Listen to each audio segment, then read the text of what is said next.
नमस्कार, मैं अतुल वर्मा एक बार फिर से स्वागत करता हूं। कल मार्केट के लिए जो सबसे इम्पोर्टेंट चीज़ रहेगी वो यही है कि आरबीआई क्या करेगा, क्या आरबीआई रेट कट करेगा।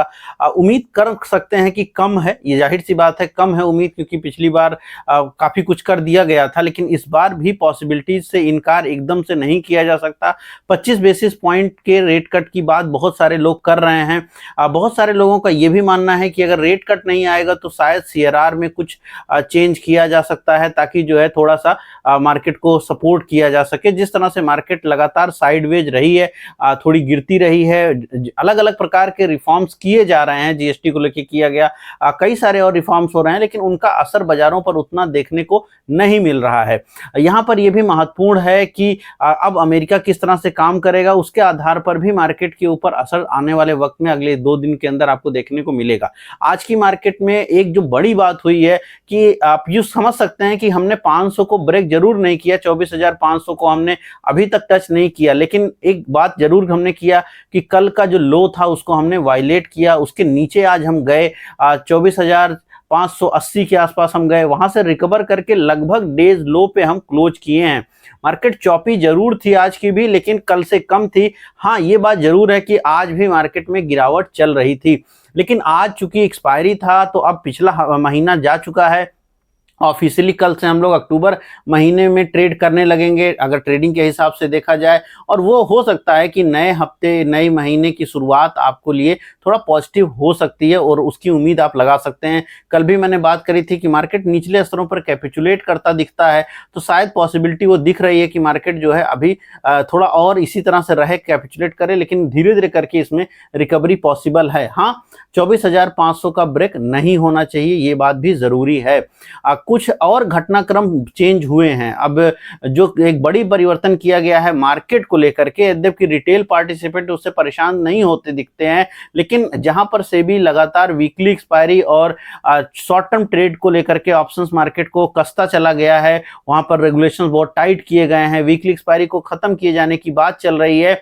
ऐसे में जो गिफ्ट निफ्टी है अब उसमें डेली एक्सपायरी चालू हो रही है, यानी डेली रोजाना वहां पर एक्सपायरी होगी। यद्यपि उससे भारतीय लोगों को रोका गया है, वहां पे वो ट्रेड नहीं कर सकते हैं। हम आप रिटेल पब्लिक जो इंडियन नागरिक हैं वहां ट्रेड नहीं कर सकते, लेकिन एफआईआई, एचएनआई सभी लोग कर सकते हैं। ये बात सही है कि जो वहां पर ट्रेडिंग होती है वो मेन स्ट्रीम मार्केट जो हमारी निफ्टी की तुलना में बहुत ही ज्यादा कम होती है, लेकिन उम्मीद ये है कि इस फैसले के बाद वहां पर थोड़ा वॉल्यूम बढ़ेगा। तो एक प्रकार का यूं समझिए कि डिफरेंट दिख रहा है अप्रोच में, जहां पर एक तरफ वही से भी मेन मार्केट में इन चीजों को रोक रही है, वहीं पर वो गिफ्ट निफ्टी में इसको बढ़ाना चाहते हैं। क्या कारण है? हो सकता है हेजिंग इसका एक कारण हो, ये भी हो सकता है कि वीकली एक्सपायरी को यहां से समाप्त करके वहां डेली एक्सपायरी लागू करके एक प्रकार का इंसेंटिव दिया जा रहा है एफआईआईज को, बड़े प्लेयर्स को, एचएनआईज को, जो वहां पे जाकर के अपनी पोजीशन को हेज कर सकते हैं। बहुत लोग का मानना ये भी है कि जिस प्रकार से जो लॉसेज होते हैं रिटेल पब्लिक को, और वो पैसा अल्टीमेटली तो विदेश जाता है, क्योंकि पिछले और पिछले के पिछले सालों में, दोनों तीनों सालों में जो डेटा है उसमें जो रिटेल का लॉस हुआ है उसमें से एक बड़ा पैसा, बड़ा तबका पैसा जो है इन्फॉर्म इन्वेस्टर्स यानी इन्फॉर्म ट्रेडर्स, और वो ट्रेडर जो विदेशी हैं, जिसमें जेन स्ट्रीट का नाम आपको पता है, ऐसे बहुत सारे और भी हैं। तो जो डेटा है वो यही कह रहा है कि लगभग 50 से 60% जो प्रॉफिट है वो भारतीयों के पास गया है, लेकिन 50 से 60-70% तक मोटा मोटी, वो डिफरेंट साल में अलग अलग है कि वो अमाउंट, लेकिन ज्यादा बड़ा अमाउंट जो है वो विदेशी संस्थागत निवेशकों के पास गया है, जो ट्रेड करते हैं भारत के एफएनओ मार्केट में, और उसके सापेक्ष भारत का जो रुपया है वो कमजोर होता है। और इसको एनुअल रिपोर्ट जो सेबी की रही है उसमें भी सेबी ने कवर किया था, लास्ट टाइम भी कवर किया था। तो पॉसिबिलिटीज इसकी भी लग रही हैं कि शायद रिटेल पार्टिसिपेंट सिर्फ कहने की बात है, शायद जो मुद्रा आपकी विदेश जाती है उसको बचाने के लिए आरबीआई का प्रेशर भी है, और इसके नाते ये सब किए जा रहे हैं कि रिटेल पब्लिक, आम पब्लिक जो है ऑप्शंस मार्केट में वीकली ट्रेडिंग में कम से कम ट्रेड कर पाए, और वहीं पर जिनको जरूरत है, अब जरूरत का मतलब ये है कि हो सकता है अगर गिफ्ट निफ्टी में चालू कर दिया जाए तो कहीं थोड़ा वॉल्यूम वहां भी आ जाए और लोग भारत छोड़ के ना जाएं, क्योंकि माना यह जा रहा है कि अगर आप वीकली एक्सपायरी को बंद कर देंगे तो हेजिंग कॉस्ट बहुत ज्यादा चेंज हो जाएगी, और ऐसे में मार्केट को संभाल पाना संभव नहीं होगा। बहुत बड़े पैमाने पर एफआईआई, एचएनआई प्लेयर बाहर जा सकते हैं। खैर जिस भी कारण से किया गया है, लेकिन ये अब ये हो गया है और 13 अक्टूबर से वहां पर ये काम ट्रेड शुरू हो जाएगा। तो ये आज एक बड़ी चीज रही है दिन के दौरान में, लेकिन मार्केट ने इसको बहुत ज्यादा इंपैक्ट नहीं, क्योंकि जाहिर सी बात है आप मेन स्ट्रीम मार्केट में ये करने को नहीं पाएंगे। अगर हम मार्केट के एडवांस डिक्लाइन की आज की बात करें तो मार्केट का एडवांस डिक्लाइन में कोई खासा प्रॉब्लम नहीं रही है। बाजार ओवरऑल ठीक लगी है। करीब 1500 स्टॉक घटे हैं, 1500 स्टॉक बढ़े हैं, नेट नेट आपकी स्थिति रही है। वहीं पर अगर आप सेक्टर वाइज बात करिए तो सेक्टर में भी थोड़ा बहुत यूं कहिए डाइसी रहा है, ना कोई बहुत ज्यादा भागा है ना कोई बहुत ज्यादा घटा है। ओवरऑल बाजार बहुत साइडवेज रहे हैं, स्टॉक वाइज भी साइडवेज रहे हैं। कोई ऐसा नहीं है कि बहुत तोड़ फोड़ तेजी दिखी है। कुछ एक शेयर को छोड़ दीजिए, जिनमें जितनी स्टॉक्स मैंने स्कैन किए उसमें सिर्फ एक ही शेयर मुझे निकल के आया था दिन के दौरान, जहां पे हमने काम भी किया, टाटा इन्वेस्टमेंट में। सिवाय टाटा इन्वेस्टमेंट को कोई फॉलो अप स्टॉक नहीं मिला, जहां पर यानी सुबह वो 2% पे खुले और शाम को 8% पे बंद हुआ। ऐसे स्टॉक्स कोई है ही नहीं सिवाय एक के, जो टाटा इन्वेस्टमेंट है, जो कि सुबह थोड़ा माइनस में खुला था और वहां से न सिर्फ बढ़ा बल्कि वो 20% की सर्किट भी लगाया। आपको मालूम ही है टाटा कैपिटल की आईपीओ की खबर आ चुकी है। मैंने भी अपने व्हाट्सएप चैनल पे आपके साथ शेयर किया था, 2 दिन पहले की खबर है। और अब जो उसका ग्रे मार्केट प्राइस आ रहा है वो थोड़ा उत्साहित कर रहा है बाजार को, क्योंकि ग्रे मार्केट प्राइस काफी अच्छा आ रहा है।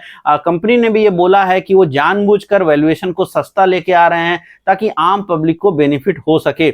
लेकिन ये भी है कि चूंकि उसमें जो आईपीओ आया है उसमें कोई भी शेयर होल्डर कोटा नहीं है, कोई इंप्लॉय कोटा नहीं है। तो चूंकि शेयर होल्डर कोटा इंपॉर्टेंट है, शेयर होल्डर कोटा नहीं है, तो मतलब है कि अगर आप कोई भी उसका तो कोई भी माना ही जा रहा था कि टाटा इन्वेस्टमेंट का अगर आपके पास रहेगा तो टाटा कैपिटल के कुछ स्टॉक आपको मिलेंगे, बट वो नहीं मिलेंगे अब। तो अल्टीमेटली उसका तो इम्पैक्ट नहीं है, लेकिन हाँ वैल्यूएशन बढ़ जाएगी, लोग ज्यादा भरेंगे और उसके नाते जो जो उत्साह रहेगा वो बना रहेगा। और इसके नाते टाटा कैपिटल को भी, टाटा इन्वेस्टमेंट को भी बेनिफिट मिला और वो आपका ऊपर आज जाकर के क्लोज कर पाने में सफल रहा। जितने भी आईपीओज आएंगे टाटा समूह से जुड़े हुए, उन सभी में टाटा इन्वेस्टमेंट को उसका लाभ मिलेगा, आगे भी मिलता रहेगा, क्योंकि ये कंपनी सभी में अपनी होल्डिंग रखती है, पेरेंट कंपनी जैसी की स्थिति है इसकी। तो ये एक चूंकि ये निवेश की कंपनी है, जाहिर सी बात है इसका सिर्फ एक काम है वो निवेश करती है, तो उसके ऊपर इस तरह के सेंटिमेंटल इंपैक्ट आते हैं। इसके पहले टाटा टेक्नोलॉजी के आईपीओ के समय भी स्टॉक जो है अपने मतलब ये कहिए उस पूरे 20 दिन के पीरियड में स्टॉक एक बार को 70-80% तक बढ़ा था। पिछले 5 दिनों के अंदर स्टॉक करीब 33% से ज्यादा बढ़ चुका है। 6500 का स्टॉक आज 10,000 को हो गया, तो करीब करीब 35 से 40% की इजाफा पिछले 5-7 दिनों के अंदर हो चुका है इस स्टॉक में। तो कहीं ना कहीं जहां खबरें हैं वहां पर फोकस करने पे कुछ बन रहा है। बाकी मार्केट बहुत डाइसी है, बहुत बहुत ज्यादा साइडवेज है, कुछ करने जैसी मार्केट नहीं है। और एफएनओ ट्रेड इस समय, यानी अगर आप फ्यूचर ट्रेड करते हैं तो थोड़ा संभल के करना चाहिए। इस हफ्ते में कुछ और बहुत जरूरी चीजें होने वाली हैं, जैसे कल की आरबीआई की पॉलिसी है। आरबीआई की पॉलिसी में क्या होगा वो, जैसे मैंने कहा कि थोड़ा सा रेट कट नहीं उम्मीद करिए, लेकिन हाँ मुझे लगता है कि सीआरआर में या कहीं कुछ ना कुछ लिक्विडिटी के आसार दिख सकते हैं, बैंकों के लिए कुछ बेनिफिट हो सकता है। आज दिन के दौरान गोल्ड और सिल्वर में गिरावट देखने को मिली और उसका भी यही मेन कारण था, क्योंकि विगत कुछ दिनों से गोल्ड सिल्वर के प्राइसेस बढ़े थे। अब यहाँ पे होगा ये कि अगर कल आरबीआई ने थोड़ा भी सपोर्ट करने की कोशिश करी बैंकिंग को या मार्केट को, इस स्थिति में फिर गोल्ड के ऊपर प्रेशर आ सकता है। तो जो ट्रेडिंग का मौका मिला है तो आज थोड़ा प्रॉफिट बुकिंग जरूर वहां हुई है, लेकिन चूंकि वर्ल्ड लेवल पे गोल्ड और सिल्वर की डिमांड बनी हुई है तो ये छोटे दौर का मौका है कि थोड़ा सा वहां पे मंदी हुई है, बट कोई बड़े लंबे समय के लिए शायद मंदी लगती नहीं है। निचले स्तरों पर बाइंग आ जाएगी इन दोनों ही, गोल्ड और सिल्वर में भी। जिस तरह से गाजा पट्टी को लेकर के डोनाल्ड ट्रंप ने पूरा का पूरा उसकी शांति के लिए एक पूरा डिटेल आपके सामने रखा हुआ है, दुनिया के सामने रखा हुआ है, हमास के सामने रखा हुआ है। भारत ने उसका सपोर्ट किया है, पीएम ने जो है ट्वीट करके उसको, उन्होंने बेसिकली उसका समर्थन किया है। लेकिन क्या हमास इसको स्वीकार करेगा, और अगर स्वीकार नहीं करेगा तब क्या होगा, ये दो बड़ी मुद्दे होंगे जिसके ऊपर आने वाले 1 से 2 दिन के ऊपर मार्केट का इंपैक्ट होगा। नहीं करेगा अगर हमास स्वीकार, तो सीधा ट्रंप ने कहा है कि इजराइल फिर पूरी की तरह से गाजा पट्टी को खत्म कर सकता है। तो अगर ऐसी कुछ स्थिति होती है, यानी एक प्रकार का धमकी भी है, तो अब किस तरह से हमास इसको लेगा और क्या इसको समाप्त किया जाएगा इस युद्ध को कि नहीं, उसके ऊपर मार्केट के असर रहेगा, क्रूड के ऊपर असर रहेगा उसका। अगर कुछ पॉजिटिविटी आ जाती है तो बाजार एकाएक करके आपको घूमता हुआ नजर आ सकता है, तेजी उसमें आ सकती है।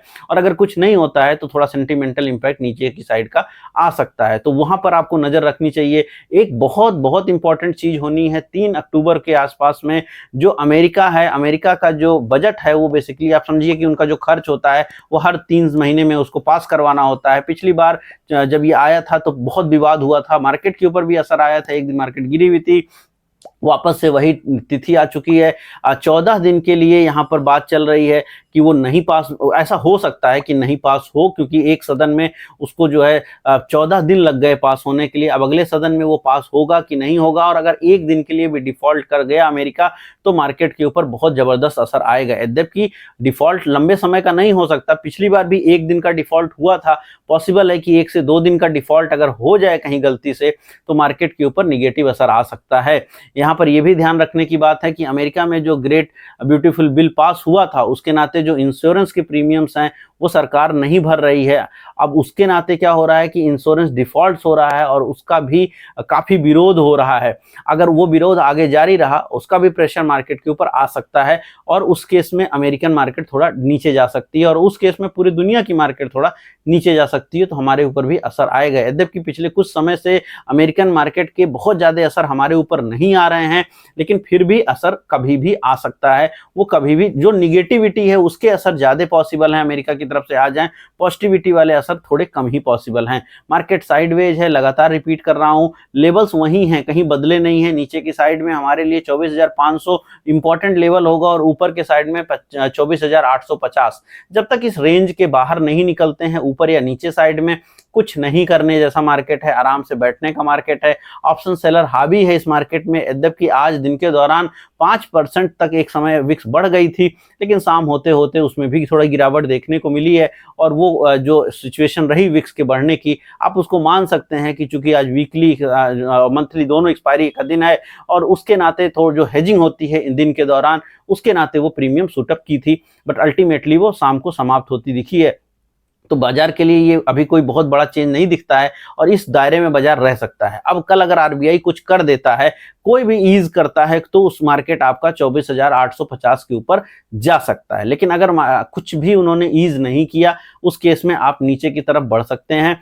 यहां पर दोनों ही लेवल बड़े बड़े इंपॉर्टेंट हैं, नीचे की साइड में 24,400 और ऊपर के साइड में 25,000। अगर कल आरबीआई ने कुछ अच्छा करा मार्केट के लिए और बाजार ने 24,800 850 को ब्रेक किया तो 25,000 का घर खुलेगा, लेकिन 25,000 ब्रेक होना बहुत कठिन है। इतनी आसानी से 25,000 बाजारों से नहीं निकलेगा। उसके लिए हमें स्ट्रांग सॉलिड नंबर्स की जरूरत होगी, कुछ यूं कहिए नीतियों की जरूरत हो सकती है, कुछ अनाउंसमेंट की जरूरत हो सकती है, समय लगेगा उसको निकलने के लिए। तो कल के लिए अगर आरबीआई ने कुछ अच्छा किया भी तो 24,850 पहला, अगर उसके ऊपर निकलता है तो 25,000, और वहां कहीं ना आरबीआई जो कुछ भी करेगा तो वहां पे वो समाप्त हो जाएगा।